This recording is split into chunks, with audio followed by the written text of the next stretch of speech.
Are you craving a taste of yesteryear? Let's make some classic butterscotch pudding. Today in our Traveling Back in Time recipe series, we're making a classic butterscotch pudding that'll transport you straight to the good old days.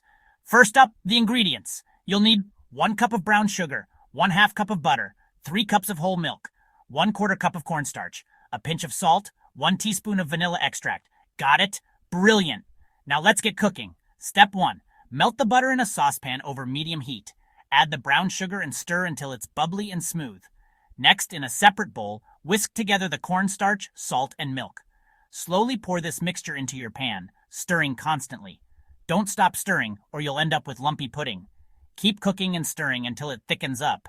This takes about 5 to 7 minutes. Once it's thick and creamy, remove from heat and stir in that lovely vanilla extract. Pour your dreamy butterscotch pudding into serving bowls. Pop them in the fridge to chill for at least 2 hours. And there you have it. A dessert that's rich, creamy, and oh so nostalgic. Don't forget to like and subscribe for more yummy trips down memory lane. Happy cooking, everyone!